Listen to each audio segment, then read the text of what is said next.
My neighborhood growing up wasn't the nicest. Everyone who lived there was there because they couldn't afford anywhere else, not because they wanted to live there.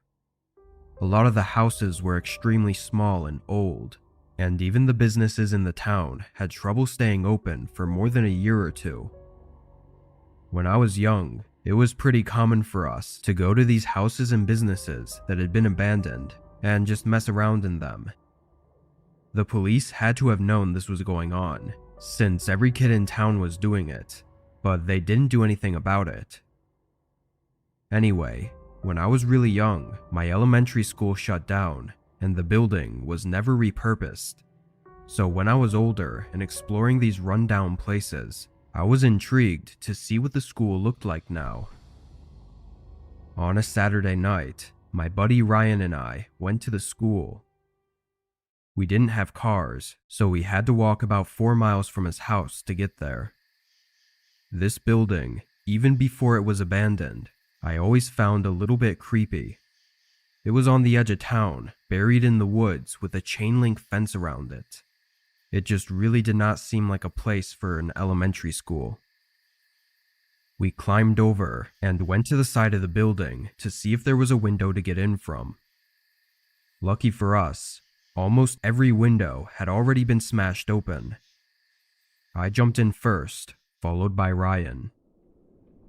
The first thing we did was just stand there and listen to hear if anyone else was inside.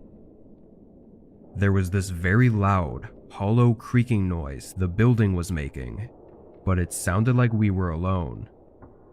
We walked down the hallway, peeking into some of the rooms. It was a very strange feeling to be back at the school after so many years and see it in such horrible condition.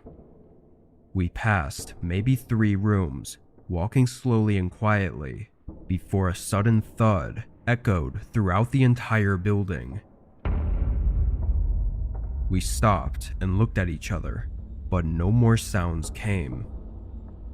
Ryan said it was probably just a building settling in on its own weight, and we continued down the hallway.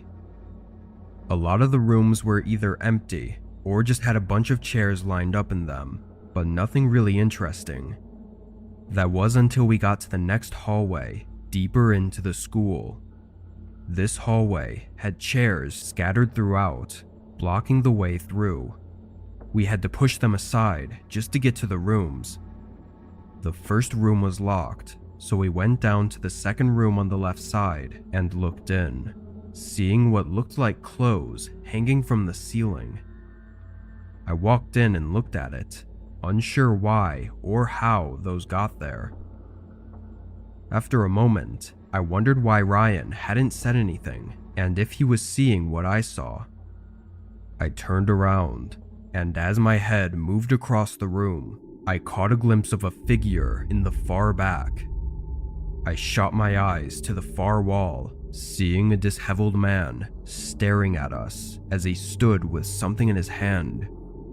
To make it all worse, he had almost no clothing on. I quickly glanced at Ryan, who had his eyes fixed on the man as well, before he grabbed my arm and pulled me back into the hallway. Immediately, we heard something metal being thrown across the room toward the door we were at, followed by a horrific scream. We sprinted down the hallway and out the first open window we saw, then ran as far away as we could before losing our breath. On the rest of the walk home, we put the pieces together and realized the man was likely holding a knife, which was probably what he tried throwing at us.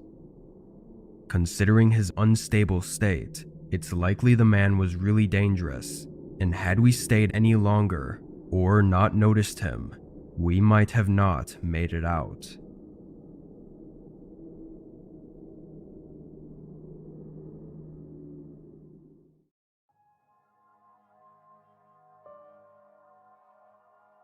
When I was a kid, between the ages of 14 to 16, me and my friends were really into hanging out anywhere other than our houses.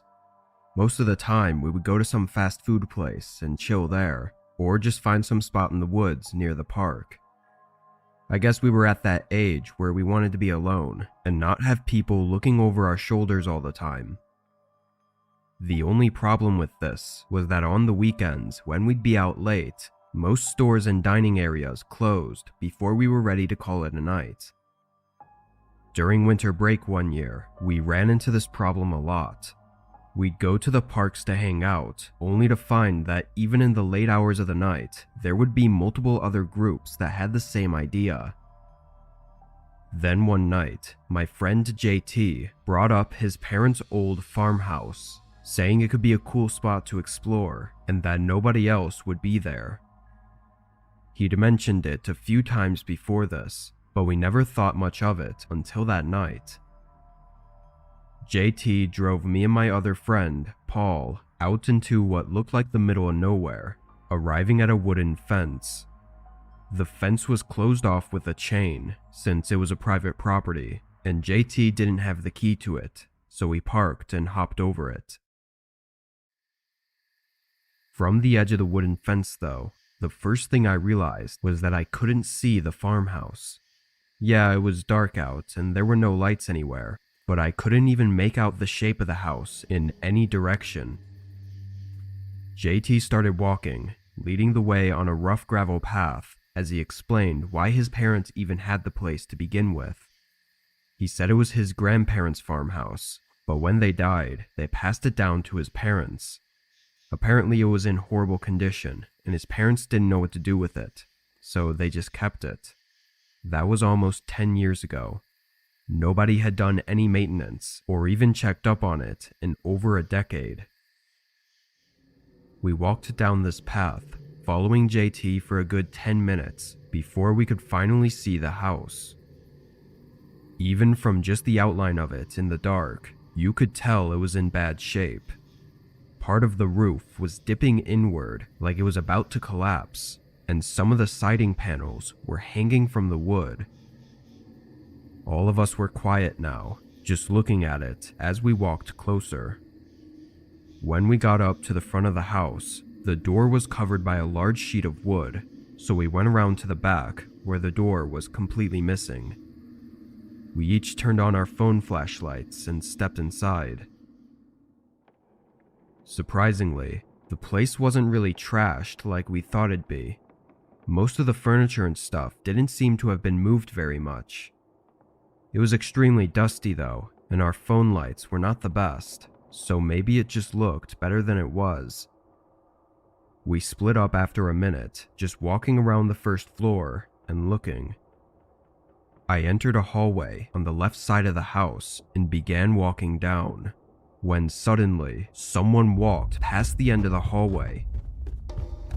I froze, and out of panic, I called out JT, as if it was maybe him, but I already knew it wasn't. The man I saw, although it was dark, was much taller and thinner than either of my friends. I stepped back and started to go where I'd last seen the two of them. When I turned around the corner and held up my light, both JT and Paul were standing in the middle of the room, looking away from me. I stepped into the room and looked where their lights were pointing. At the edge of the light, the man was standing and staring right back at them. It was like they were all frozen in fear, unsure of what to make of the situation. "Guys, let's just leave," I said shakily, but trying to act calm so the guy didn't do anything. But that must have triggered everyone's reactions, because suddenly, we were all sprinting to the back door and running out into the open field. I can't even say for sure if the man chased us out, but JT says he was confident he heard footsteps right behind him. We pretty much ran straight back to the car and drove off, not taking any more risks. I think we can all assume that the man was just a squatter or homeless person defending the place he calls home, but without a good look at him, it's hard to say for sure. JT said he'd tell his parents about it so they could lock down the farmhouse, but he never went through with it because he was worried about getting in trouble for going there. Whatever happened that night remains the most horrifying experience I've had. And if JT was right, and the man was trying to chase us, then we got really lucky to have all gotten out unharmed.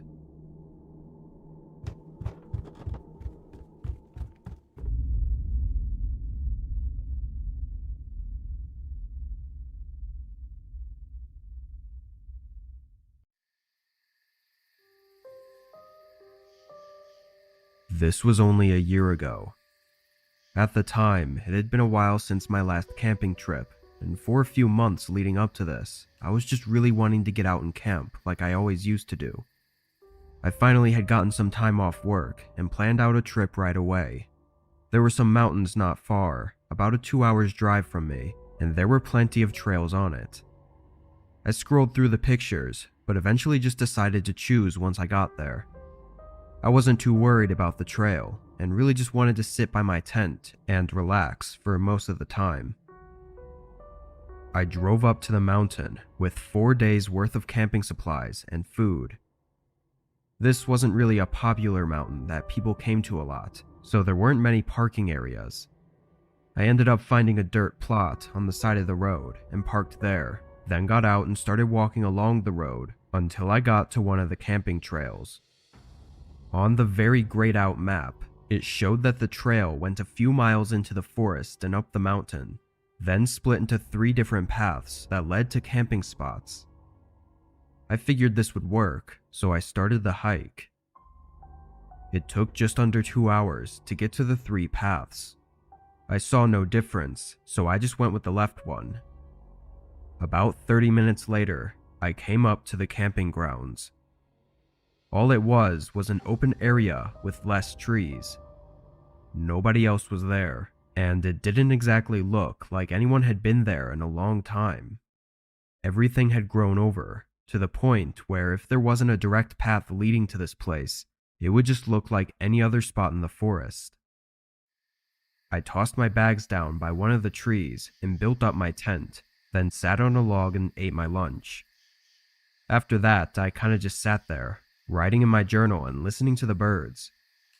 Once the sun was starting to get lower, I had to get a fire going to keep me warm, so I got up and walked around the perimeter of the camping grounds to find sticks to use. But not too far from my tent, I found something strange. A path leading off into the woods. Not a regular trail though.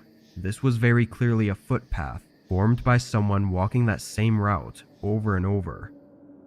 Usually these types of paths grow over quickly when not used, so the fact that it was so clear and noticeable was odd.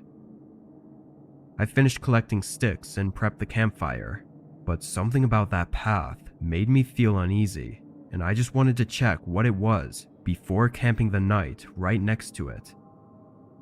I grabbed my bag and started following the thin path. The more I walked on it, the more sure I was that someone was here recently. After a 15-minute walk, I reached the end. Out in the woods just beyond the path, there was a small cabin. It looked like it was decaying and abandoned. The wood was splintering with entire boards missing, and the door was left wide open. I walked up to it and looked around, wondering why a footpath would lead to an abandoned hut in the woods. It was too far for someone to just stumble upon it. Curious, I peered in through the doorway. It was dark inside, and I couldn't really see much, but I could tell that it wasn't empty. There were things in there. I was about to take a step inside, but a sudden voice from behind me startled me away. "Leave. Go away," a man said sternly, almost angrily. I faced him, standing about 10 feet away. The man told me again to leave, and without saying a word, I did as he said. As I walked away, I looked back once, seeing the man standing at the end of the path and watching me to make sure I was leaving. Once I got back to my tent, it was already dark out, but I was not going to stay there. I quickly packed up and left, dangerously hiking in the pitch black with just a flashlight until I got back to my car. I don't know what was going on there, but what frightened me so much was that I was immediately sure that the man I saw did not live there. He was wearing regular, clean clothes and had no signs of even being out there for more than a couple days, which makes me question why he was out there and why he needed me to leave. And how did the footpath form if he didn't live there? Or was there someone else that did? The whole thing has me asking 100 questions, and I don't think there's ever going to be answers.